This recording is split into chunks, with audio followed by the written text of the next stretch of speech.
News ಅವರಿಗೆ ಮತ್ತು ಸ್ವಾಗತ. ಕಾಂಗ್ರೆಸ್ನ ಹಿರಿಯ ನಾಯಕ ಜಾಫರ್ ಶರೀಫ್ ಸುವರ್ಣ ನ್ಯೂಸ್ ಜೊತೆ ಮಾತಾಡಿದ್ದಾರೆ. ಟಿಕೆಟ್ ಸಿಗ್ತಾ ಇಲ್ಲ ಸ್ವಾಮಿ, ನಿಮಗೆ ಏನು ಹೇಳ್ತೀರಾ ಅಂದರೆ ನಾನು ದೇವರ ಮೊರೆ ಹೋಗ್ತೀನಿ, ದೇವರ ಏನು ಬುದ್ಧಿ ಕೊಡ್ತಾನೆ ಅದು ಮಾಡ್ತೀನಿ ಅಂತ ಮಾತನಾಡಿದ್ದಾರೆ. ಹಾಗಾದರೆ ಸಿ.ಕೆ. ಜಾಫರ್ ಶರೀಫ್ ಕಾಂಗ್ರೆಸ್ ಪಟ್ಟಿಯನ್ನು ಒಪ್ಕೊಳ್ತಾರ, ಆದರೆ ಬಹುತೇಕ ಅವ್ರ ಮನಸ್ಸಲ್ಲಿ ಒಪ್ಪಿಗೆ ಇಲ್ಲ. ಹಾಗಾದರೆ ಮುಂದೆ ಏನು ಮಾಡ್ತಾರೆ ಗೊತ್ತಿಲ್ಲ. ರಾಜಕೀಯವಾಗಿ ಅವರು JDSನಿಂದ ನಿಲ್ತಾರ ಅಥವಾ ಸ್ವತಂತ್ರ ನಿಲ್ತಾರ, ಅಥವಾ ರಾಜಕೀಯವಾಗಿ ನಾನು ಚುನಾವಣೆ ನಿಲ್ಲಲ್ಲ ಅಥವಾ ರಾಜಕೀಯ ನಿವೃತ್ತಿ ತಗೋತಾರ, ಇದು ಹಿರಿಯ ನಾಯಕರಿಗೆ ಬಿಟ್ಟಂಥದ್ದು. ಆದರೆ ಸುವರ್ಣ ಜೊತೆಗೆ ಈಗ ಪ್ರತಿಕ್ರಿಯೆಯನ್ನು ಕೊಟ್ಟಿದ್ದಾರೆ ಸಿ.ಕೆ. ಜಾಫರ್ ಶರೀಫ್. ಈಗ ಬಂದಂಥ ಬೈಟ್ ನೋಡಿ. ಬೆಂಗಳೂರು ಸೆಂಟ್ರಲ್ನಿಂದ ನೀವು ಆಕಾಂಕ್ಷಿ ಆಗಿದ್ರೆ, ಈಗ ರಿಜ್ವಾನ್ ಅರ್ಷದ್ ಅವರಿಗೆ ಅಲ್ಲಿ ಟಿಕೆಟ್ ಈಗ ಕನ್ಫರ್ಮ್ ಆಗಿದೆ, ಘೋಷಣೆ ಕೂಡ ಆಗಿದೆ. ಸೊ ನೀವು ನಿರೀಕ್ಷೆ ಮಾಡಿದ್ರೆ ಟಿಕೆಟ್ ಸಿಗತ್ತೆ ಅಂತ, ನಿಮಗೆ ಅದೀಗ ಕೈತಪ್ಪಿ ಹೋಗಿದೆ. ಸೊ ನಿಮ್ಮ ಈಗ ಪ್ರತಿಕ್ರಿಯೆ ಏನು ಅಂತ ಇದೆ? ಕಾಂಗ್ರೆಸ್ ಪಕ್ಷ ಅದರ ತೀರ್ಮಾನ ಪ್ರಕಟಣೆ ಮಾಡಿದೆ. ನಾನು ನನ್ನ ತೀರ್ಮಾನ ಪ್ರಕಟಣೆ ಮಾಡಬೇಕು. ನಾನು ದೇವರ ಮನೆಗೆ ಹೋಗ್ತೀನಿ, ದೇವರೇನು ಬುದ್ಧಿ ಕೊಡ್ತಾನೋ. ಸರ್, ದೇವೇಗೌಡರ ವಿರುದ್ಧ ನೀವು ಸಾಫ್ಟ್ ಕಾರ್ನರ್ ಆಗಿದ್ದು ಇಲ್ಲಿ ಎಗೇನ್ಸ್ಟ್ ಆಯ್ತು ಅಂತ ನಿಮಗೆ? ಅದರ ಮೇಲೆ ವ್ಯಾಖ್ಯಾನ ಮಾಡೋದು ನಾನು ಇಚ್ಛೆ ಪಡೋದಿಲ್ಲ. ಬೆಂಗಳೂರು ಸೆಂಟ್ರಲ್ನಿಂದ ನೀವು ಆಕಾಂಕ್ಷಿ ಆಗಿದ್ರೆ, ಈಗ ರಿಜ್ವಾನ್ ಅರ್ಷದ್ ಅವರಿಗೆ ಅಲ್ಲಿ ಟಿಕೆಟ್ ಈಗ ಕನ್ಫರ್ಮ್ ಆಗಿದೆ, ಘೋಷಣೆ ಕೂಡ ಆಗಿದೆ. ಸೊ ನೀವು ನಿರೀಕ್ಷೆ ಮಾಡಿದ್ರೆ ಟಿಕೆಟ್ ಸಿಗತ್ತೆ ಅಂತ, ನಿಮಗೆ ಅದೀಗ ಕೈತಪ್ಪಿ ಹೋಗಿದೆ. ಸೊ ನಿಮ್ಮ ಈಗ ಪ್ರತಿಕ್ರಿಯೆ ಏನು ಅಂತ ಇದೆ? ಕಾಂಗ್ರೆಸ್ ಪಕ್ಷ ಅದರ ತೀರ್ಮಾನ ಪ್ರಕಟಣೆ ಮಾಡಿದೆ. ನಾನು ನನ್ನ ತೀರ್ಮಾನ ಪ್ರಕಟಣೆ ಮಾಡಬೇಕು. ನಾನು ದೇವರ ಮನೆಗೆ ಹೋಗ್ತೀನಿ, ದೇವರೇನು ಬುದ್ಧಿ ಕೊಡ್ತಾನೋ. ಸರ್, ದೇವೇಗೌಡರ ವಿರುದ್ಧ ನೀವು ಸಾಫ್ಟ್ ಕಾರ್ನರ್ ಆಗಿದ್ದು ಇಲ್ಲಿ ಎಗೇನ್ಸ್ಟ್ ಆಯ್ತು ಅಂತ ನಿಮಗೆ? ಅದರ ಮೇಲೆ ವ್ಯಾಖ್ಯಾನ ಮಾಡೋದು ನಾನು ಇಚ್ಛೆ ಪಡೋದಿಲ್ಲ. ದೇವೇಗೌಡರ ವಿಚಾರದಲ್ಲಿ ಜಾಫರ್ ಶರೀಫ್ ಜಾಮೀನು ಅಂದರೆ ನಿರೀಕ್ಷಣಾ ಜಾಮೀನು ಅರ್ಜಿ ಹಾಕಿದ್ರು ಅನ್ನೋಂಥ ಚರ್ಚೆ. ಆದರೆ ಇವತ್ತು ಮಾತಾಡಿದಂಥ ಅವ್ರ ಮಾತುಗಳು ನೋಡ್ತಾ ಇದ್ದರೆ, ಕಾಂಗ್ರೆಸ್ ಪಕ್ಷ ತನ್ನ ನಿರ್ಧಾರವನ್ನು ಪ್ರಕಟ ಮಾಡಿದ್ದಾರೆ, ನನ್ನ ನಿರ್ಧಾರ ಕೂಡ ಪ್ರಕಟ ಮಾಡ್ತೀನಿ ಅಂದರೆ ಅವರು ಕಾಂಗ್ರೆಸ್ ಪಕ್ಷ ನಿರ್ಧಾರದಿಂದ ದೂರ ಇದ್ದಾರೆ, ನನ್ನ ನಿರ್ಧಾರ ಇನ್ನೂ ಬಾಕಿ ಇದೆ ಅನ್ನೋಂಥದ್ದು ಬಹುತೇಕ ಇದೊಂದು ಸೂಕ್ಷ್ಮ ಇದೆ. ಆ ಸೂಕ್ಷ್ಮದ ಬಗ್ಗೆ ಮಾತಾಡ್ತೇನೆ. ಮೊನ್ನೆ ದೇವೇಗೌಡರ ವಿರುದ್ಧ ನಾನು ಕೂಡ ಒಬ್ಬ ಹಿರಿಯ ಅಥವಾ ದೇವೇಗೌಡರು ಹಿರಿಯರು, ಅವ್ರ ವಿರುದ್ಧ ಯಾವುದೇ ರೀತಿ ಕಾಂಗ್ರೆಸ್ ಕ್ಯಾಂಡಿಡೇಟ್ ಹಾಕಬಾರ್ದು ಅಂತ ಹೇಳಿದರು. ಅವತ್ತು ಜಾಫರ್ ಶರೀಫ್ ಏನು ಮಾತಾಡಿದ್ರು ನೋಡೋಣ.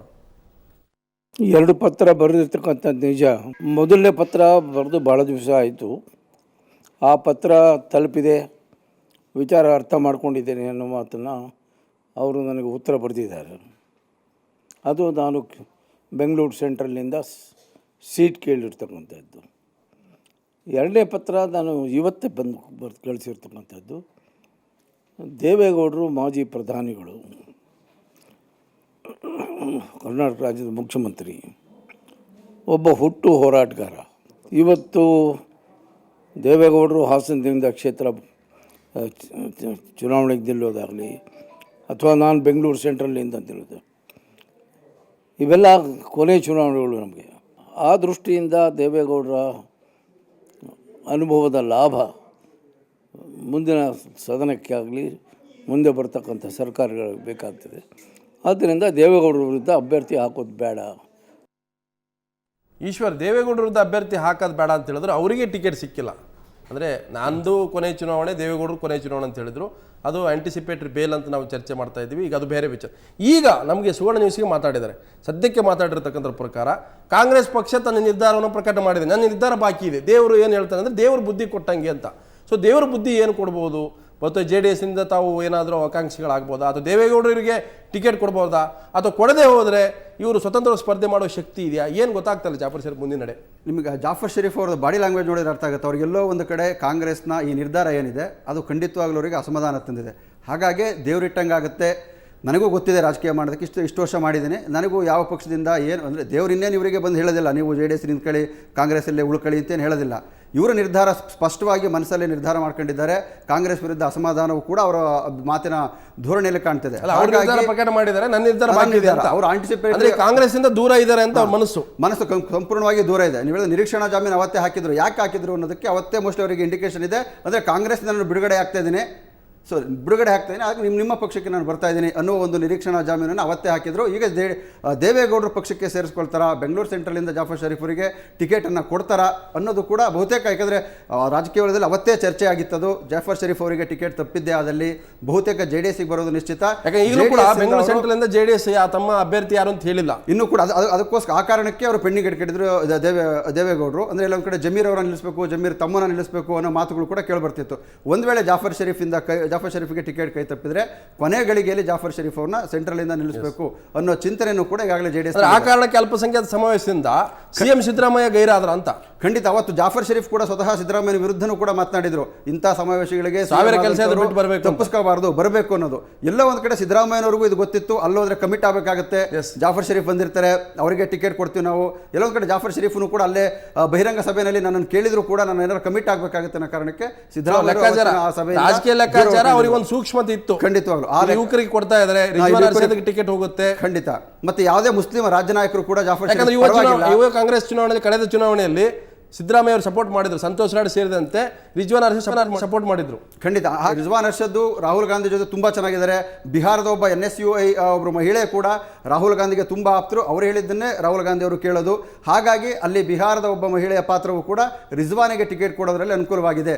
ಈಗ ನಂದನ್ ನೀಲೇಕೇಣಿ ಹೆಂಗೆ ಬೆಂಗಳೂರು ಸೌತಿಂದ ಹೆಂಗೆ ಒಂದು ಟಿಕೆಟ್ ಅನ್ನು ಪಡೆಯೋದ್ರಲ್ಲಿ ರಾಹುಲ್ ಗಾಂಧಿ ಎಫೆಕ್ಟ್ ಏನಾಗಿದೆ, ಅದೇ ರೀತಿಯಲ್ಲಿ ರಿಜ್ವಾನ್ ಕೂಡ ಬೆಂಗಳೂರು ಸೆಂಟ್ರಲ್ಗೆ ಟಿಕೆಟ್ ಅನ್ನು ಪಡೆಯೋದಕ್ಕೆ ಯಾರೊಬ್ಬರು ಒಳ್ಳೆಯ ಅಂಶ. ಯಾಕಂತಂದ್ರೆ ಇವತ್ತು ಜಾಫರ್ ಶರೀಫ್ ಟಿಕೆಟ್ ತಪ್ಪಲಿಕ್ಕೆ ಏನೆಲ್ಲ ಅಂಶಗಳಿದೆ. ಒಂದು ಕಡೆ ರೋಷನ್ ಬೇಗ್ ಕೂಡ ಅವ್ರು ಪರವಾಗಿರಲಿಲ್ಲ ಅನ್ನೋಂಥದ್ದು, ರೆಹಮಾನ್ ಖಾನ್ ಕೇಂದ್ರ ಸಚಿವರು ಕೂಡ ಅವ್ರು ಪರವಾಗಿಲ್ಲ ಅನ್ನೋದು, ಹಾಗೇನೆ CM ಇಬ್ರಾಹಿಂ ಕೂಡ ಅವ್ರು ಪರವಾಗಿಲ್ಲ ಅನ್ನೋದು, ಅವ್ರ ಜೊತೆಗೆ ನಜೀರ್ ಅಹ್ಮದ್ ಮಾತ್ರ ಅಂದರೆ MLC ಆಗಿರ್ತಕ್ಕಂಥ ಅಲ್ಪಸಂಖ್ಯಾತ ಅವ್ರು ಮಾತ್ರ ಇದ್ರು ಅನ್ನೋದು. ಎಲ್ಲೋ ಒಂದು ಕಡೆ ರಾಜಕೀಯ ಲೆಕ್ಕಾಚಾರದಲ್ಲಿ ಏರ್ಪೇರ್ ಆಗಿದೆ.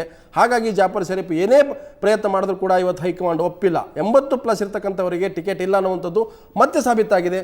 ಈಗ ನಾನು ಶಿವಮೊಗ್ಗಕ್ಕೆ ತೆರಳಿದ ಪ್ರತಿನಿಧಿ ರಾಜೇಶ್ ಕಾಮತ್ ಶಿವಮೊಗ್ಗದ ಅಖಾಡ ಸ್ಪಷ್ಟ ಆಗ್ತಾ ಇದೆ. ಕಾಂಗ್ರೆಸ್ ತನ್ನ ಅಭ್ಯರ್ಥಿಯನ್ನು ಘೋಷಣೆ ಮಾಡಿದೆ, ಮಂಜುನಾಥ್ ಭಂಡಾರಿ. ಹಾಗಾದರೆ ಇದು ಡಮ್ಮಿ ಕ್ಯಾಂಡಿಡೇಟ್ ಆಗಬಹುದಾ ಕಾಂಗ್ರೆಸ್? ಯಾಕಂದರೆ ಅಲ್ಲಿ ಸಚಿವರಾದಂಥ ಕಿಮ್ಮನೆ ರತ್ನಾಕರ್ ಕೂಡ ನಿಲ್ಲಬೇಕಂತಿತ್ತು, ಅವರು ಒಪ್ಪಿಲ್ಲ. ಹಾಗೆ ಸ್ಪೀಕರ್ ಆದಂಥ ಕಾಗೋಡು ತಿಮ್ಮಪ್ಪನವರು ಇದ್ದರು, ಮಾಜಿ ಮಂತ್ರಿ ಏನು ಕಾಂಗ್ರೆಸ್ ನಾಯಕ ಕುಮಾರ್ ಬಂಗಾರಪ್ಪ ಕೂಡ ಇದ್ದರು. ಆದರೆ ಕಾಂಗ್ರೆಸ್ ಇವತ್ತು ಒಬ್ಬ ಅಭ್ಯರ್ಥಿಯನ್ನು ಕಣಕ್ಕಿಳಿಸಿದೆ. ಇದು ಶಿವಮೊಗ್ಗ ಅಖಾಡದಲ್ಲಿ ನೇರ ಹಣಾಹಣಿಗೆ ಅವಕಾಶ ಕೊಡುತ್ತಾ, ತ್ರಿಕೋನ ಸ್ಪರ್ಧೆಗೆ ಅವಕಾಶ ಕೊಡುತ್ತಾ? ಕಾಮತ್ ಲಕ್ಷ್ಮಣ್, ಏನಂತಾರೆ ಶಿವಮೊಗ್ಗ ಲೋಕಸಭಾ ಅಖಾಡ ಅನ್ನೋದು ಯಾವ ರೀತಿ ಸೃಷ್ಟಿಯಾಗಿದೆ ಅಂತ ಹೇಳಿದರೆ, ಏನು ಡಾಕ್ಟರ್ ರಾಜ್ ಕುಟುಂಬದ ಸೊಸೆ ಹಾಗೂ ಬಂಗಾರಪ್ಪನವರ ಪುತ್ರಿ ಗೀತಾ ಅವರು ಕಣಕ್ಕಿಳಿಯುವ ಹಿಂದೆ, JDSನಿಂದ ಕಣಕ್ಕಿಳಿಯುವ ಹಿಂದೆ ಒಂದು ಕೌಟುಂಬಿಕ ಪ್ರತೀಕಾರದ ಅಥವಾ ಸೇಡಿನ ಕ್ರಮ ಇದೆ ಅನ್ನೋದು ಸಾರ್ವಜನಿಕ ವಲಯದಲ್ಲಿ ಚರ್ಚೆ ಆಗ್ತಾ ಇತ್ತು. ಈ ಚರ್ಚೆಗೆ ಪ್ರಮುಖ ಕಾರಣ ಆಗಿದೆ ಏನಂತ ಹೇಳಿದ್ರೆ, ಶಿವಮೊಗ್ಗ ಜಿಲ್ಲೆಯಲ್ಲಿ ಗಣನೀಯ ಪ್ರಮಾಣದಲ್ಲಿ ಈಡಿಗ ಮತ ಬ್ಯಾಂಕ್ ಇದೆ. ಆ ಹಿನ್ನೆಲೆಯಲ್ಲಿ ಕುಮಾರ್ ಬಂಗಾರಪ್ಪನವರಿಗೆ ಕಾಂಗ್ರೆಸ್ ಟಿಕೆಟ್ ಈ ಬಾರಿ ಗ್ಯಾರಂಟಿ ಅನ್ನೋ ಒಂದು ವಾತಾವರಣ ನಿರ್ಮಾಣ ಆಗಿತ್ತು. ಜೊತೆಯಲ್ಲಿ ಮಂಜುನಾಥ್ ಭಂಡಾರಿ ಕೂಡ ಸ್ಪರ್ಧೆಯಲ್ಲಿದ್ದರು, ಏನು ಆಕಾಂಕ್ಷಿಯಾಗಿ ಸ್ಪರ್ಧೆಯಲ್ಲಿದ್ದರು. ಆದರೆ ಕುಮಾರ್ ಬಂಗಾರಪ್ಪ ಬಗ್ಗೆ ಏನು ಸದಾಪ್ರಾಯ ಇಲ್ಲದೆ ಇರತಕ್ಕಂಥ ಮಧು ಬಂಗಾರಪ್ಪ ಮತ್ತು ಬಂಗಾರಪ್ಪ ಕುಟುಂಬದ ಇತರ ಸದಸ್ಯರೇನಿದ್ರು ಮೊದಲಿಂದ ಒಂದು ಹೇಳ್ತಾ ಇದ್ರು, ಮಧು ಬಂಗಾರಪ್ಪ ಆಗಲಿ ಬಂಗಾರಪ್ಪ ಪುತ್ರಿಯರಾಗಲಿ ಕಣಕ್ಕಿಳಿತಾರೆ, ಆ ಕಣಕ್ಕಿಳಿತಾರೆ ಅನ್ನೋ ಒಂದು ಸಂದೇಶವನ್ನು ಕಾಂಗ್ರೆಸ್ ಹೈಕಮಾಂಡಿಗೆ ತಲುಪಿಸಬೇಕು. ಈ ಮೂಲಕ ಕುಮಾರ್ ಬಂಗಾರಪ್ಪನವ್ರಿಗೆ ಕಾಂಗ್ರೆಸ್ ಟಿಕೆಟನ್ನು ಸತಾಯಗತಾಯ ತಪ್ಪಿಸ್ಬೇಕು ಮತ್ತು ರಾಜಕೀಯವಾಗಿ ಅವ್ರನ್ನ ನಿಶಸ್ತ್ರನಾಗಿ ಮಾಡಬೇಕು ಅನ್ನೋ ಒಂದು ಹುನ್ನಾರ ಏನಿತ್ತು ಅದು ಖಂಡಿತವಾಗಿ ಇವತ್ತು ಸಕ್ಸಸ್ ಆಗಿದೆ. ಮಧು ಬಂಗಾರಪ್ಪನವರ ಗೇಮ್ ಪ್ಲಾನ್ ಇವತ್ತು ಸಕ್ಸಸ್ ಆಗಿದೆ ಅಂತ ಪ್ರಕಾರ. ಈಗ ಕಾಂಗ್ರೆಸ್ ತನ್ನ ಅಭ್ಯರ್ಥಿಯನ್ನ ಘೋಷಣೆ ಮಾಡಿದೆ, ಮಂಜುನಾಥ್ ಭಂಡಾರಿ. ಸೊ ಮಂಜುನಾಥ್ ಭಂಡಾರಿ ಕಾಂಗ್ರೆಸ್ ಹುರಿಯಾಳೆ ಆಗೋದ್ರಿಂದ ಸೊ JDS ಇದರಿಂದ ಲಾಭ ಆಗ್ಬೋದಾ ಪರೋಕ್ಷವಾಗಿ? ಖಂಡಿತವಾಗೂ 100ಕ್ಕೆ 100ರಷ್ಟು ಲಾಭ ಆಗುತ್ತೆ. ಯಾಕೆ ಅಂತ ಹೇಳಿದ್ರೆ, ಮಂಜುನಾಥ್ ಭಂಡಾರಿ ಅನ್ನೋರು ಒಂದು ರೀತಿಯ ಡಮ್ಮಿ ಕ್ಯಾಂಡಿಡೇಟ್ ಆಗಿ ಕಾಂಗ್ರೆಸ್ನಲ್ಲಿ ಪ್ರಾಜೆಕ್ಟ್ ಆಗುವ ಸಾಧ್ಯತೆಗಳು ಹೆಚ್ಚಾಗಿರುತ್ತೆ ಅಂತಲೇ ಹೇಳ್ಬೋದು.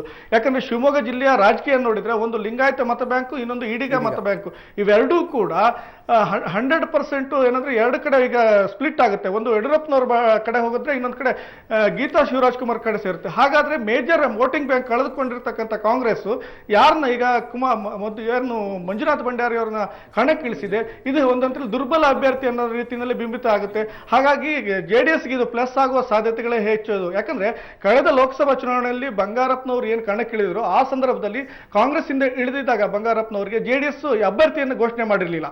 ಹಾಗಾಗಿ ಈ ಬಾರಿ ಕೂಡ ಅದೇ ರೀತಿ ಒಂದು ಒಳ ಒಪ್ಪಂದ ಆಗಿದೆ ಅನ್ನೋ ಮಾತು ಕೇಳಿ ಬರ್ತಾ ಇತ್ತು. ಅದು ಇವತ್ತು ನಿಜ ಆಗಿದೆ ಅಂತ ಹೇಳ್ಬೋದು. ಹಾಗಾಗಿ ಕಾಂಗ್ರೆಸ್ ಒಂದು ದುರ್ಬಲ ಅಭ್ಯರ್ಥಿಯನ್ನ ಕಣಕ್ಕಿಳಿಸುವ ಮೂಲಕ JDSಗೆ ಅನುಕೂಲ ಮಾಡಿಕೊಟ್ಟಿದೆ.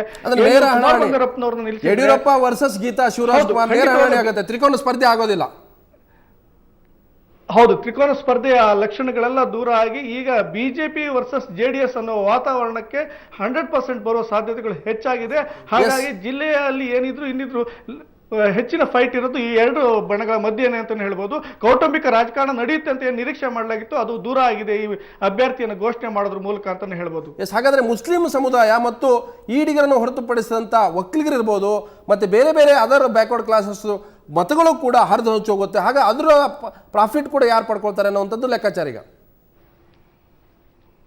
ಖಂಡಿತ. ಈಗ ಈ ಮಂಜುನಾಥ್ ಭಂಡಾರಿ ಅವರು ಶಿವಮೊಗ್ಗ ಲೋಕಸಭಾ ಕ್ಷೇತ್ರದಲ್ಲಿ ಕಡಿಮೆ ಅಂದರೆ ಬಂಡ್ ಸಮುದಾಯಕ್ಕೆ ಸೇರಿದವರು ತುಂಬ ಕಡಿಮೆ ಸಂಖ್ಯೆಯಲ್ಲಿದೆ. ಹಾಗಾಗಿ ಅವ್ರು ಯಾವುದೇ ಗಣನೀಯ ಬಹುಸಂಖ್ಯಾತ ಇರ್ತಕ್ಕಂಥ ಸಮುದಾಯಕ್ಕೆ ಸೇರಿದವರಲ್ಲ. ಆದರೆ ಅವರು ಏನು ಮುಸ್ಲಿಂ ಸಮುದಾಯದ ವೋಟ್ ಬ್ಯಾಂಕನ್ನು ನೆಚ್ಕೊಂಡಿದ್ರು ಅದು ಕೂಡ ಈಗ ಸ್ಪ್ಲಿಟ್ ಆಗುತ್ತೆ. ಕುಮಾರ್ ಬಂಗಾರಪ್ಪ ಆಗಿದ್ರೆ ಮುಸ್ಲಿಂ ಸಮುದಾಯದ ಮತ ಕೂಡ 70% ಕಾಂಗ್ರೆಸ್ ಜೊತೆಗೆ ಇರ್ತಿತ್ತು ಅಂತ ಹೇಳ್ಬೋದು. ಆದ್ರೆ ಈಗ 50-50 ಬರುವ ಸಾಧ್ಯತೆಗಳು ಹೆಚ್ಚಾಗಿದೆ. ಮತ್ತೆ ನಿಮ್ ಜೊತೆ ಚರ್ಚೆ ಮಾಡ್ತೀನಿ. ವೀರೇಂದ್ರ, ಮೈಸೂರಿನ ವಿಚಾರಕ್ಕೆ ಹೋಗೋಣ. ಮೈಸೂರಿನಲ್ಲಿ ಇವತ್ತು ವಿಜಯಶಂಕರ್ ನನಗೆ ಟಿಕೆಟ್ ಕೊಡಬೇಕು, ನಾನು ಕರ್ಮಭೂಮಿ, ನನ್ನ ಕ್ಷೇತ್ರ, ನಾನು ಸೋತಿದ್ದೀನಿ, ಗೆದ್ದಿದ್ದೀನಿ, ನನಗೆ ಈಗಲೂ ಕೂಡ ವಿಶ್ವಾಸ ಇದೆ ಅನ್ನೋಂಥದ್ದು. ಪ್ರತಾಪ್ ಸಿಂಹ ಟಿಕೆಟ್ ವಿರೋಧ ಮಾಡಿ ಈಗಾಗಲೇ ಮಾರುತಿರಪ್ಪ ಅವರ ಜೊತೆಗೆ ಅನೇಕ ಕಾರ್ಯಕರ್ತರು ಪದಾಧಿಕಾರಿಗಳು ವಿರೋಧ ಮಾಡಿದ್ದಾರೆ. ಹಾಗಾದ್ರೆ ಪ್ರತಾಪ್ ಸಿಂಹ ಬಿಜೆಪಿ ಅಭ್ಯರ್ಥಿಯಾಗಿ ಕಣಕ್ಕಿಳಿತಾ ಇದ್ದಾರೆ ಅಥವಾ RSS ಅಭ್ಯರ್ಥಿ ಆಗಿದೆ? ಯಾಕಂದ್ರೆ ಇದು RSS ಏನು ಒತ್ತಾಯದ ಮೇಲೆ ಘೋಷಿತ ಅಭ್ಯರ್ಥಿ ಅನ್ನುವಂತ ಮಾತಿದೆ. ಖಂಡಿತ ಡೇ ಒನ್ ಇಂದನೂ ಅದಿತ್ತು. ಏನಂದ್ರೆ ಪ್ರತಾಪ್ ಸಿಂಹನ ಅಲ್ಲಿ ಮೊಟ್ಟ ಮೊದಲಿಗೆ RSS ಕಡೆಯಿಂದಲೇ ಹೋಗಿತ್ತು ಸಂದೇಶ, ಪ್ರತಾಪ್ ಸಿಂಹ ಅಭ್ಯರ್ಥಿ ಆಗಬೇಕು ಅನ್ನುವಂಥದ್ದು ಅನ್ನೋದು ಮೊದಲನೇ ದಿನದಲ್ಲೇ ಇತ್ತು. RSS ಸೂಚಿಸಿದ್ದು ಕೂಡ ಉಡುಪಿ ಚಿಕ್ಕಮಗಳೂರು ಕ್ಷೇತ್ರದಿಂದ ಟಿಕೆಟ್ ಕೊಡಿ ಅನ್ನುವಂಥದ್ದು. ಯಾವಾಗ ಯಡಿಯೂರಪ್ಪ ಅಲ್ಲಿ ಶೋಭಾಗೆ ಟಿಕೆಟ್ ಸಿಗಬೇಕು ಅನ್ನುವಂಥ ಪಟ್ಟು ಹಿಡಿದ್ರು, ಅನಿವಾರ್ಯವಾಗಿ ಪ್ರತಾಪ್ ಸಿಂಹ ಅವರನ್ನ ಮೈಸೂರು ಕ್ಷೇತ್ರಕ್ಕೆ ತರಲಾಯಿತು. ಅದರ ಪೆಟ್ಟ ತಿಂದದ್ದು ವಿಜಯಶಂಕರ್. ಅವ್ರೀಗ ಹಾಸನಕ್ಕೆ ಹೋಗಬೇಕಾಗಿದೆ. ಅವ್ರು ಯಾವುದೇ ಇಲ್ಲ, ನಿನ್ನೆ ಅವ್ರು ಮಾತನಾಡೋದು ನೇರವಾಗಿ ಹೇಳಿದ್ರು, ನಾ ಬೇಕಾದ್ರೆ ತಟಸ್ಥವಾಗಿ ಉಳಿತೇನೆ, ಹಾಸನಕ್ಕೆ ಹೋಗೋದಿಲ್ಲ ಅನ್ನುವಂಥ ಮಾತನ್ನ. ಹೀಗಾಗಿ ಇಂಥ ಪರಿಸ್ಥಿತಿಯಲ್ಲಿ ಪ್ರತಾಪ್ ಸಿಂಹಗೂ ಕೂಡ ಇದು ಅನಿರೀಕ್ಷಿತ. ಮೈಸೂರು ಅತ್ತ ವಿಜಯಶಂಕರ್ ಅಂತ ಪ್ರತಾಪ್ ಸಿಂಹಗೂ ಇಷ್ಟ ಇಲ್ಲ ಇದು, ಅವರು ಇಷ್ಟ ಇಲ್ಲ ಅನ್ನೋ ಮಾತನ್ನ ಹೇಳ್ತಾ ಇಲ್ಲ, ಆದ್ರೆ ಅವರಿಗೆ ಅನಿರೀಕ್ಷಿತ. ಇದನ್ನ ನಾವು ಪ್ರತಾಪ್ ಸಿಂಹ ಜೊತೆ ಮಾತಾಡಿದಾಗಲೂ ಕೂಡ ಅವ್ರು ಹೇಳಿದ್ರು ಉಡುಪಿ ಚಿಕ್ಕಮಗಳೂರು ಖಂಡಿತವಾಗಿಯೂ ಪ್ರತಾಪ್ ಸಿಂಹ ಅನಿರೀಕ್ಷಿತ. ಖಂಡಿತವಾಗಿಯೂ ಅಂಥದ್ದೊಂದು ಪರಿಸ್ಥಿತಿ ಈಗ ಸೃಷ್ಟಿಯಾಗಿದೆ. ಈ ನಡುವೆ ಹೇಗೆ ಎಲ್ಲರನ್ನೂ ಕೂಡ ಒಗ್ಗೂಡಿಸಿಕೊಂಡು ಚುನಾವಣೆಗೆ ಹೋಗ್ತಾರೆ ಅನ್ನುವಂಥ ಪ್ರಶ್ನೆ. ಯಾಕಂದ್ರೆ ಅಲ್ಲಿ ಕಾರ್ಯಕರ್ತರು ಅಸಮಾಧಾನಗೊಂಡಿದ್ದಾರೆ.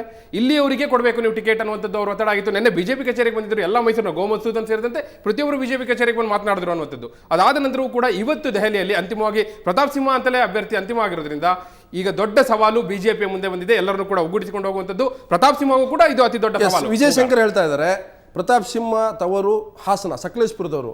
ಹಾಗಾದ್ರೆ ಅವ್ರು ಅಲ್ಲೇ ಟಿಕೆಟ್ ಕೊಡಬೇಕಾಗಿತ್ತು ಪಕ್ಷ, ಇಲ್ಲಿಗೆ ಆಗ್ತಾ ಇರ್ತಾ ಇದೆ, ನಂಗೆ ಗೊತ್ತಾಗ್ತಾ ಇಲ್ಲ ಏನಾಗ್ತಾ ಇದೆ ಅನ್ನೋಂಥದ್ದು. ನಾನು ಪಕ್ಷದ ಕಾರ್ಯಕರ್ತರ ಜೊತೆ ಮಾತಾಡ್ತೀನಿ, ಮುಂದಿನ ನಿರ್ಧಾರ ಪ್ರಕಟ ಮಾಡ್ತೀನಿ ಅಂತ. ಅವ್ರು ಹಾಸನ ಕ್ಷೇತ್ರದ ಅಭ್ಯರ್ಥಿ ಅಂತ ಬಿಜೆಪಿ ಕೆಲವು ಹೊತ್ತಿನಲ್ಲಿ ಪ್ರಕಟ ಮಾಡಿದ್ರು ಕೂಡ ವಿಜಯಶಂಕರ್ ಅಲ್ಲಿ ಅಭ್ಯರ್ಥಿಯ ಕಣಕ್ಕಿಳಿಯೋದು ನನಗೇನೋ ಅನುಮಾನ ಅನಿಸ್ತಾ ಇದೆ. ಖಂಡಿತವಾಗಿಯೂ ಇಳಿಯೋದಿಲ್ಲ ಅವರು ಅಂತ. ಯಾಕಂದ್ರೆ ಬಿಜೆಪಿ ಯಾಕೆ ವಿಜಯಶಂಕರ್ಗೆ ಅಲ್ಲಿ ಹೋಗಿ ಅಂತ ಹೇಳ್ತಿದೆ, ಬಿಜೆಪಿದು ಒಂದು ಸ್ಟ್ರಾಟಜಿ ಇದೆ. ಏನಂದ್ರೆ ಒಬ್ಬರಿಗೆ ಕುರುಬ ಸಮುದಾಯದವರಿಗೆ OBC ಅವರಿಗೆ ಒಬ್ಬರಿಗೆ ಕೊಡಬೇಕು ಅನ್ನುವಂಥದ್ದು. ಅಲ್ಲಿಗ ಹಾಸನದಲ್ಲಿ ವಿಜಯಶಂಕರ್ ಇಲ್ಲ ಅಂದ್ರು ನವಿಲೆ ಅಣ್ಣಪ್ಪ ಅವರಿಗೆ ಕೊಡೋದು ಟಿಕೆಟ್ ಅನ್ನುವಂಥದ್ದು. ಆ ಕಾರಣಕ್ಕಾಗಿ ನಾನಾಕೆ ಬಲಿಪಶು ಆಗಬೇಕು ಅನ್ನೋದು ವಿಜಯಶಂಕರ್ ಅವ್ರ ಪ್ರಶ್ನೆ. ಕೊಡ್ತೀರಾ, ಮೈಸೂರಲ್ಲಿ ಕೊಡಿ, ನಿಲ್ತೀನಿ, ಇಲ್ಲ ಅಂದ್ರೆ ನಿಲ್ಲೋದಿಲ್ಲ. ಬಹಳ ಸ್ಪಷ್ಟವಾದ ಸ್ಟ್ಯಾಂಡ್ ಇದೆ ವಿಜಯಶಂಕರ್ ಅವ್ರದ್ದು. ಹೀಗಾಗಿ ಪ್ರತಾಪ್ ಸಿಂಹ ದೊಡ್ಡ ಸವಾಲನ್ನ ಎದುರಿಸಬೇಕಾಗುತ್ತೆ. ಎಲ್ಲರನ್ನೂ ಕೂಡ ವಿಶ್ವಾಸಕ್ಕೆ ತೆಗೆದುಕೊಂಡು ಹೋಗಬೇಕಾಗಿದೆ. ಕೊನೆ ಕ್ಷಣದಲ್ಲಿ ಅಭ್ಯರ್ಥಿಯಾಗಿ ಘೋಷಣೆ ಆಗಿದ್ದಾರೆ, ಹೆಚ್ಚು ಸಮಯ ಇಲ್ಲ. ಇಂಥ ಸಂದರ್ಭದಲ್ಲಿ ಮೈಸೂರು ಕ್ಷೇತ್ರ ಅನ್ನುವಂಥದ್ದು ಮುಖ್ಯಮಂತ್ರಿಗಳ ತವರು ಕ್ಷೇತ್ರ, ಪ್ರತಿಷ್ಠೆ. ಅಂತ ಸಂದರ್ಭದಲ್ಲಿ ಬಿಜೆಪಿ ಕೇವಲ ಮೋದಿ ಅಲಿಯನ್ನ ನೆಚ್ಚಿಕೊಂಡು ಹೋದ್ರೆ ಎಷ್ಟರ ಮಟ್ಟಿಗೆ ಲಾಭ ಆಗುತ್ತೆ? ಇದು ಅತಿ ದೊಡ್ಡ ಪ್ರಶ್ನೆ ಈಗ ಮುಂದಿರುವಂತದ್ದು. RSS ಬೆಂಬಲಿತ ಅಭ್ಯರ್ಥಿ ಪ್ರತಾಪ್ ಸಿಂಹಗೆ ಬಿಜೆಪಿ ಬೆಂಬಲ ಸಿಗುತ್ತಾ ಅನ್ನುವಂಥದ್ದು ಒಂದು ಪ್ರಶ್ನೆ. ಖಂಡಿತವಾಗಿಯೂ ಅಲ್ಲಿ ಸ್ಥಳೀಯ ಬಿಜೆಪಿಯ ಸ್ಥಳೀಯ ಘಟಕದ ಬೆಂಬಲ ಸಿಗುತ್ತಾ, ಎಷ್ಟರ ಮಟ್ಟಿಗೆ ಸಿಗುತ್ತೆ? ಇದು ಬಹಳ ಖಂಡಿತ. ಈಶ್ವರ್ ಇವತ್ತು ಸಂಪುಟದಲ್ಲಿ, ಸಿದ್ದರಾಮಯ್ಯ ಸಂಪುಟದಲ್ಲಿ 4-5 ಸಚಿವರನ್ನ ಚುನಾವಣಾ ಕಣಕ್ಕೆ ತರಲೇಬೇಕು ಅಂತ ಸಿದ್ದರಾಮಯ್ಯ ಹಠ ಹಿಡಿದಿದ್ರು. ಬೈರೇಗೌಡ ಇರ್ಬೋದು, ಕಿಮ್ಮನೆ ರತ್ನಾಕರ, ಆಂಜನೇಯ, ಹಾಗೆ ಹುಕ್ಕೇರಿ ಮತ್ತು ಕಾಗೋಡು ತಿಮ್ಮಪ್ಪ ಅದರಲ್ಲೇ ಕ್ಲಿಯರ್ ಆಯಿತು. ಸೊ 4ರಲ್ಲಿ ಹುಕ್ಕೇರಿ ಹೆಸರು ಮಾತ್ರ ಪ್ರಕಟ ಆಗಿದೆ. ಈ ಮೂವರು ಸಚಿವರು ಕೂಡ ಹೊರಗೆ ಉಳಿದಿದ್ದಾರೆ. ಸೊ ಅವರು ಯಾವ ರೀತಿ ತಂತ್ರವನ್ನು ರೂಪಿಸಿದ್ರು, ಹೈಕಮಾಂಡನ್ನು ಮನವೊಲಿಸಿದ್ರು ಅಂತ. ಬಹುತೇಕವಾಗಿ ಮೊದಲಿಂದನೂ ಕೂಡ ಶಿವಮೊಗ್ಗ ಕ್ಷೇತ್ರ ಯಾರೋ ಕೂಡ ಇವತ್ತಿಗೂ ಕಾಂಗ್ರೆಸ್ ಭಂಡಾರಿ ಒಂದು ರೀತಿಯಲ್ಲಿ ಡಮ್ಮಿ ಕ್ಯಾಂಡಿಡೇಟ್ ಅಂತ ಹೇಳಾಗ್ತಿದೆ. ಸೊ ಜೊತೆಗೆ ಕಿಮ್ಮನೆ ರತ್ನಾಕರ್ ಕ್ಲೀನ್ ಹ್ಯಾಂಡ್ ಇರುವಂಥವ್ರು, ಅವರನ್ನು ನಿಲ್ಲಿಸಿದ್ರೆ ವರ್ಕೌಟ್ ಆಗುತ್ತೆ. ಇನ್ನೊಂದು BSYಗೆ ಪ್ರಬಲವಾದ ಒಂದು ಅಭ್ಯರ್ಥಿ ಆಗೋ ಸಾಧ್ಯತೆ ಇರೋದು ಕಾಗೋಡು ತಿಮ್ಮಪ್ಪ. ಸೊ ಇಬ್ಬರನ್ನು ಕೂಡ ತುಂಬಾ ದುಂಬಾಲು ಬಿದ್ದಿದ್ರು ಸಿದ್ದರಾಮಯ್ಯನವರು ನಿಂತ್ಕೊಳ್ಳಿ ಅಂತೇಳಿ. ಅದಕ್ಕಿಂತ ಪ್ರಮುಖವಾಗಿ ಬೆಂಗಳೂರು ನಾರ್ತಿಗೂ ಕೂಡ ಬಂದರೆ ನೀವು ಇದು ಇವ್ರನ್ನ ಕೃಷ್ಣ ಬೈರೇಗೌಡನ ಬಹುತೇಕ ಆಂತರಿಕ ಚುನಾವಣೆ ಇಲ್ಲ ಅಂತ ಹೇಳಿದ್ರೆ ಏನು ಇವತ್ತೇರಿ ಅವರನ್ನ ಅನಿರೀಕ್ಷಿತವಾಗಿ ಒತ್ತಡದ ಮೂಲಕ ಹೆಸರನ್ನು ಅನೌನ್ಸ್ ಮಾಡಿದ್ದಾರೆ. ಅದೇ ರೀತಿ ಕೃಷ್ಣ ಬೈರೇಗೌಡ ಹೆಸರನ್ನು ಕೂಡ ಇವತ್ತು ಅನೌನ್ಸ್ ಮಾಡೋರಿದ್ರು. ಬಟ್ ಕೃಷ್ಣ ಬೈರೇಗೌಡ ಅದನ್ನು ಲಾಬಿ ಮಾಡಿ ಹೈಕಮಾಂಡ್ ಹೋಗಿ ಅವರಿಗೆ ಇರುವಾದಂಥ ಲಿಂಕ್ ಅನ್ನು ಬಳಸಿಕೊಂಡು ಆ ಒಂದು ಏನು ಒತ್ತಡವನ್ನು ಸಿದ್ದರಾಮಯ್ಯ ಹಾಕಿದ್ರು ಅದರಿಂದ ತಪ್ಪಿಸ್ಕೊಂಡ್ರು. ಅವಕಾಶ ಇಲ್ಲ, ಹೈಕಮಾಂಡ್ ಅಲ್ಲಿ ಅಂತ ಲಿಂಕ್ ಇಲ್ಲ, ಅವರು ಲಾಬಿ ಮಾಡೋಕ್ಕಾಗ್ತಾ ಇಲ್ಲ, ಹೇಳಿದ್ದನ್ನ ಕೇಳುವಂಥ ಪರಿಸ್ಥಿತಿ. ಇನ್ನು ಆಂಜನೇಯನವರು ಕೂಡ ಹೇಗೋ ಒಂದು ಕಡೆ ಒಂದು ಸಮುದಾಯದ ಒಂದು ನೆಪವನ್ನು ಒಡ್ಡಿ ತಪ್ಪಿಸ್ಕೊಂಡ್ರು. ಬಟ್ ಹುಕ್ಕೇರಿಗೆ ಈಗ ಅನಿವಾರ್ಯವಾಗಿ ಕೇಳಿದ್ದು ನನ್ನ ಮಗನಿಗೆ ಕೊಡಿ ಅಂತ, ನನ್ನ ಮಗನಿಗೆ ಕೊಡಿ, ನಾನು ಗೆಲ್ಲಿಸ್ಕೊಂಬರ್ತೀನಿ ಈಗಲೂ ಹೇಳ್ತಾ ಇದ್ದಾರೆ. ಬಹುತೇಕ ಈಗಲೂ ಕೂಡ ಅವರು ಏನು ಅನೌನ್ಸ್ ಮಾಡಿದ್ದಾರೆ ಅದನ್ನು ಒಪ್ಪಿಸುತ್ತಿಲ್ಲ. ನನಗೆ ನನ್ನ ಮಗನಿಗೆ ಕೊಡಿ, ನಾನು ಏನು ನನ್ನನ್ನೇ ಯಾಕೆ ಬಲಿಪಶು ಮಾಡ್ತೀರಾ ನೀವು? 4 ಜನ ನೀವು ಸೂಚಿಸಿದ್ರಿ, ನನ್ನ ಎದುರಿಗೆ ಹೇಳಿದ್ರಿ ಅಂತ ನಾಳೆ ಕೇಳಿದ್ರು ಕೇಳ್ಬೋದು ಹುಕ್ಕೇರಿ ಅವರು. ನನ್ನನ್ನು ಬಲಿಪಶು ಮಾಡಬೇಡಿ, ನಾನು ರಾಜ್ಯದಲ್ಲೇ ಇರ್ತೀನಿ, ಮಂತ್ರಿಯಾಗಿ ಮುಂದುವರಿತೀನಿ, ಆ ಸೀಟನ್ನು ನೀವು ನನ್ನ ಮಗನ ಕೊಡಿ, ನಾನು ಗೆಲ್ಲಿಸ್ಕೊಂಬರ್ತೀನಿ ಅನ್ನೋ ಒಂದು ಸವಾಲು. ಹಾವೇರಿ ಬಿಕ್ಕಟ್ಟಿದೆ, ಅಲ್ಲಿ Salim Mohammed versus DR Patil, HK ಪಾಟೀಲ್ರ ಅಣ್ಣ. ಸೊ ಧಾರವಾಡದ ಬಾಕಿ ಇದೆ, ಇನ್ನು ಕಾರವಾರದ ಕೂಡ ಬಾಕಿ ಇದೆ. ಸೊ ಈ ಮೂರದ್ದು ಕೂಡ ಸಮಸ್ಯೆನೇ ಈಗ. ಅಲ್ಲಿ ಮಾರ್ಗರೆಟ್ ಆಳ್ವ, ದೇಶಪಾಂಡೆ ಮತ್ತು BK ಹರಿಪ್ರಸಾದ್ ಮಧ್ಯೆ ಪೈಪೋಟಿ ಕಾರವಾರದಲ್ಲಿ. ಅಲ್ಲಿ ಎಷ್ಟು ಮಟ್ಟಿಗೆ ಕಾಂಗ್ರೆಸ್ನಲ್ಲೇ ಒಂಥರ ಜೋಕು, ಪ್ರಶಾಂತ್ ದೇಶಪಾಂಡೆ ಕೊಟ್ಟರೆ ಮಾರ್ಗರೆಟ್ ಆಳ್ವ ಅವ್ರ ಕೆಲಸ ಮಾಡಲ್ಲ, ನಿವೇದಿತಾ ಆಳ್ವ ಮಾಡಲ್ಲ. ಒಂದು ವೇಳೆ ನಿವೇದಿತಾ ಆಳ್ವ ಮಾರ್ಗರೆಟ್ ಅವ್ರಿಗೆ ಕೊಟ್ಟರೆ ಇವ್ರು ದೇಶಪಾಂಡೆ ಕೆಲಸ ಮಾಡಲ್ಲ, ಮತ್ತೆ ಯಾರಿಗೆ ಕೊಡಬೇಕು? BK ಹರಿಪ್ರಸಾದ್ ಕೊಡಿ, ಹಾಗಾದ್ರೆ ಇಬ್ರು ಕೆಲಸ ಮಾಡಲ್ಲ ಇವರು ಅಂತ. ಇಬ್ರು ಮಾಡಲ್ಲ, ಅನ್ಯಾಯವಾಗಿ ಒಂದು ಸೀಟ್ ಕಳ್ಕೋಬೇಕಲ್ಲ. ಈ ಗೊಂದಲದಲ್ಲಿ ಅವರು ಇನ್ನೂ ಕೂಡ ಅನೌನ್ಸ್ ಮಾಡ್ತಾ ಇಲ್ಲ, ಯಾರಿಗೆ ಅನೌನ್ಸ್ ಮಾಡಬೇಕು ಅನ್ನೋದು ಇನ್ನೂ ಕೂಡ ಅವರಿಗೆ ಗೊಂದಲದ ಹೈಕಮಾಂಡ್ ಲೆವೆಲಲ್ಲಿ. ಹಾಗಾಗಿ ಬಹುತೇಕವಾಗಿ ಯಾರು ಫೈನಲ್ ಮಾಡ್ತಾರೆ, 3 ಜನ ಕೂರಿಸಿ ಕಾಂಪ್ರಮೈಸ್ ಮಾಡ್ತಾರ ಅನ್ನೋ ಒಂದು ಲೆಕ್ಕಾಚಾರ ಹಾಕೇನೆ. ಬಟ್ ಅದು ಯಾವುದೇ ಕಾರಣಕ್ಕೂ ಅದು ಕಾಂಪ್ರಮೈಸ್ ಫಾರ್ಮುಲಲ್ಲಿ ವರ್ಕ್ ಇಷ್ಟೊತ್ತಿಗೆ ಆಗಬೇಕಾಗಿತ್ತು, ಆಗೋದಾಗಿದೆ. ಬಟ್ ರಾಜೇಶ್, ನಾನು ನಿಮ್ಮನ್ನು ಕೇಳ್ತಾ ಇದ್ದೇನೆ, ಕಾರವಾರದ್ದು ನಿಮ್ಮ ಪಕ್ಕದ ಜಿಲ್ಲೆ ಕಾರವಾರದ್ದು ಕೂಡ ಅಲ್ಲಿ ಈಡಿಗ ಸಮುದಾಯವನ್ನು ಲೆಕ್ಕಾಚಾರದಲ್ಲಿ ಇಟ್ಕೊಂಡು ಮತ್ತೊಂದು ಕಡೆ ಬಿಜೆಪಿ ಈಗಾಗಲೇ ಘೋಷಣೆ ಕೂಡ ಮಾಡಿದೆ. ಹಾಗಾಗಿ ಕಾರವಾರದಲ್ಲಿ BK ಹರಿಪ್ರಸಾದ್ ಅಚ್ಚರಿಯ ಅಭ್ಯರ್ಥಿ ಆಗಬಹುದಾ ಅಂತ? ಯಾಕಂತಂದ್ರೆ ಒಂದು ಕಡೆ ಮಾರ್ಗರೆಟ್ ಆಳ್ವ ವರ್ಸಸ್ ದೇಶಪಾಂಡೆ ಇದೆ, BK ಹರಿಪ್ರಸಾದ್ ಶಿವಮೊಗ್ಗದ ಮೇಲೆ ಕೂಡ ಕಣ್ಣಿಟ್ಟಿದ್ರು, ಈಗ ಕಾರವಾರದ ಮೇಲೆ ಅವ್ರು ಕಣ್ಣಿದೆ, ಕಾರವಾರದಿಂದ ಹೆಸರು ಕೂಡ ಹೋಗಿದೆ ಅನ್ನೋದು ಏನಾಗ್ಬೋದು? ಚುಟುಕಾಗಿ ಹೇಳ್ಬಿಡಿ. BK ಹರಿಪ್ರಸಾದ್ ಕಾರವಾರದ ಏನು ಕ್ಷೇತ್ರದ ಅಭ್ಯರ್ಥಿ ಆದ ಖಂಡಿತವಾಗಿ ಕೂಡ ಈಡಿಗ ಸಮುದಾಯ ಕೂಡ ಅಲ್ಲೂ ಪ್ರಬಲವಾದ ವೋಟ್ ಬ್ಯಾಂಕ್ ಅನ್ನು ಹೊಂದಿದೆ. ಹಾಗಾಗಿ ಬಂಗಾರಪ್ಪನವರು ಕೂಡ ತಮ್ಮ ಸಡುಕ ಭೀಮಣ್ಣ ಅವ್ರನ್ನ ಕೂಡ ನಿಲ್ಲಿಸಿ ಚುನಾವಣೆಯನ್ನು ಟೆಸ್ಟ್ ಮಾಡಿದ್ರು. ಹಾಗಾಗಿ ಈ ಬಾರಿ ಅವರಿಗೆ BK ಹರಿಪ್ರಸಾದ್ಗೆ ಅಲ್ಲಿ ಕೊಟ್ಟರೆ ನಿಜವಾಗ್ಲೂ ಕೂಡ ಕಾಂಗ್ರೆಸ್ ಒಂದು ಸೀಟನ್ನು ಗಳಿಸುವತ್ತ ಒಂದು ಪ್ರಬಲವಾಗಿ ಪಡೆಯುವತ್ತ ಒಂದು ಹೆಜ್ಜೆ ಹಾಕ್ಬೋದು ಅಂತ ಹೇಳ್ಬೋದು.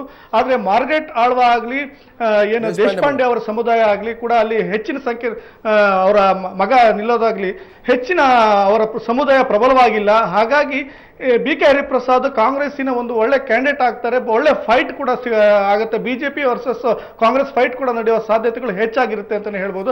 ಹಾಗಾಗಿ BK ಹರಿಪ್ರಸಾದ್ಗೆ ಸಿಗುವ ಯಾಕಂದ್ರೆ ಶಿವಮೊಗ್ಗದಲ್ಲಿ ಏನಂದ್ರೆ ಯಾವುದೇ ಇಡೀ ಕಾಂಗ್ರೆಸ್ನಲ್ಲಿ ಒಂದು ಸಮುದಾಯಕ್ಕೆ 2 ಟಿಕೆಟ್ ಇಲ್ಲ ಅನ್ನೋ ಒಂದು ಮಾತು ಕೇಳಿ ಬರ್ತಾ ಇತ್ತು. ಹಾಗಾಗಿ ಶಿವಮೊಗ್ಗದಲ್ಲಿ ಕುಮಾರ್ ಬಂಗಾರಪ್ಪನವರಿಗೆ ಟಿಕೆಟ್ ಕೈ ತಪ್ಪಿದ್ರಿಂದ ಅಲ್ಲಿ ಈಡಿಗ ಸಮುದಾಯದ ಏಕೈಕ ಅಭ್ಯರ್ಥಿಯಾಗಿ ಅವ್ರಿಗೆ ನಿಲ್ಲಿಸಬಹುದು. ಯಾಕಂದ್ರೆ ಶಿವಾನಂದ ನಾಯಕರು ಕೂಡ ಅಲ್ಲಿ ನಿಂತಿದ್ದಾರೆ. ಹಾಗಾಗಿ BK ಹರಿಪ್ರಸಾದ್ ಕೂಡ ತಮ್ಮ ಅದೃಷ್ಟ ಪರೀಕ್ಷೆಯನ್ನು ಅಲ್ಲಿ ಮಾಡಲಿಕ್ಕೆ ಎಲ್ಲ ರೀತಿಯ ಸಾಧ್ಯತೆಗಳು ಹೆಚ್ಚಿದೆ ಅಂತಾನೆ ಹೇಳ್ಬೋದು. ಎಸ್ ರಾಜೇಶ್, ಧನ್ಯವಾದ. ನನ್ನ ಜೊತೆಗೆ ಈಶ್ವರ್ ಹಾಗೆ ವೀರೇಂದ್ರ ಒಪ್ಪಂದ, ದೆಹಲಿಯಿಂದ ಪ್ರಶಾಂತ್ ಆತು. ಇಷ್ಟೊತ್ತು ವಿವಿಧ ಪಕ್ಷಗಳಲ್ಲಿ ನಡೆದಂಥ ಬೆಳವಣಿಗೆಗಳು, ಒಂದು ಕಡೆ ಕಾಂಗ್ರೆಸ್, BJP, BSR, ಕಾಂಗ್ರೆಸ್, ಈ ಎಲ್ಲ ಬೆಳವಣಿಗೆಗಳ ಬಗ್ಗೆ ವಿಸ್ತೃತವಾದಂಥ ಚರ್ಚೆಯನ್ನು ಮಾಡಿದೆ. ಬಹುತೇಕ ಇವತ್ತು ನಡೆದಂಥ ವಿದ್ಯಮಾನಗಳು ಬಹಳಷ್ಟು ಮುಂದಿನ ರಾಜಕೀಯ ಬೆಳವಣಿಗೆಗಳು ಕೂಡ ಕಾರಣ ಆಗುತ್ತವೆ. ಜಾಫರ್ ಷರೀಫ್ ಏನ್ ಮಾಡ್ತಾರೋ, ಹಾಗಾದರೆ BSR ಕಾಂಗ್ರೆಸ್ನಿಂದ ನಾಳೆ BJPಗೆ ಹೋಗ್ತಾ ಇರ್ತಕ್ಕಂಥ ಶ್ರೀರಾಮುಲು ಆ ಪಕ್ಷವನ್ನು ಏನು ಮಾಡ್ತಾರೋ, ಕಟ್ತಾರೋ, ಕೆಡುತ್ತಾರೋ, ಲೀಸ್ ಕೊಡ್ತಾರೋ, ಬಾಡಿಗೆ ಕೊಡ್ತಾರೋ ಅಥವಾ ಮುಂದೆ ಸೇರಿಸ್ಕೊತಾರೋ ಗೊತ್ತಿಲ್ಲ. ಈ ಎಲ್ಲ ವಿದ್ಯಮಾನಗಳ ಬಗ್ಗೆ ವಿಸ್ತೃತ ಚರ್ಚೆ ಆಯಿತು. ಸೊ ಈಶ್ವರ್, ವೀರೇಂದ್ರ ಹಾಗೆ ಪ್ರಶಾಂತ್ ಮತ್ತು ರಾಜೇಶ್ ತಮಗೆಲ್ಲರೂ ಕೂಡ ಧನ್ಯವಾದ. ಇದು ಇವತ್ತಿನ ನ್ಯೂಸ್ ಅವರ್. ಮತ್ತೊಂದು ನ್ಯೂಸ್ ಅವರ್ ಹೊತ್ಕೊಂಡು ನಾಳೆ ಬರ್ತೇನೆ. ನೇರ ದಿಟ್ಟ ಜನತನ ಸುದ್ದಿಗೆ ನೋಡ್ತಾರೆ. ಸುವರ್ಣ.